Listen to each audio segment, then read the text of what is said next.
Hello friends, இன்றைக்கி நம்ம மரவள்ளி கிழங்கு வச்சு தான் ஒரு சூப்பரான டிஷ் பார்க்க போகிறோம். என்னென்னு பார்க்கலாமா? மரவள்ளி கிழங்கு நல்லா கழுவிட்டு துருவி வச்சுக்கோங்க.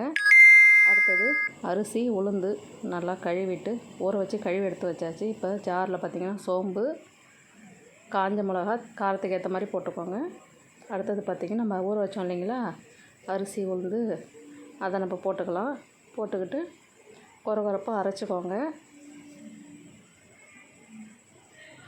அப்போ தேவையான அளவு நம்ம உப்பு சேர்த்துக்கலாம். சேர்த்து அரைச்சிட்டு வந்தோம்னா இப்போ கிழங்கு சேர்த்து எல்லாத்தையும் ஒன்றா வடை சுடுற அளவுக்கு பதமாக அரைச்சிக்கோங்க. இப்போ இதில் நம்ம என்ன சேர்க்க போகிறோம்னா வெங்காயம், கருவேப்பிலை, கொத்தமல்லி எல்லாமே சேர்த்து நல்லா பிசைஞ்சிக்கலாம்.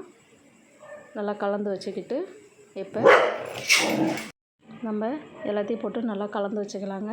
இப்போ தேவையான அளவு எண்ணெய் ஊற்றி ஒரு வானலில் சூடு பண்ணிட்டோம்.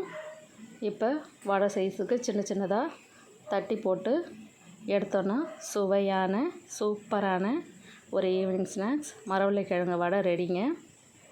இது டேஸ்ட் பண்ணி பாருங்கள், ரொம்ப சூப்பராக இருக்கும். இதை சுட்டாக்கா வீடே மணமாக இருக்கும், அவ்வளோ நல்லாயிருக்கும். டேஸ்ட்டும் அவ்வளோ நல்லாயிருக்கும். ஒரு வாட்டி ட்ரை பண்ணி பாருங்கள். ரொம்ப ஒரு ஈஸியாக செய்யக்கூடிய ஒரு டிஷ்ஷும் கூட. சூப்பராக இருக்கும். ட்ரை பண்ணி பாருங்கள். Thank you friends.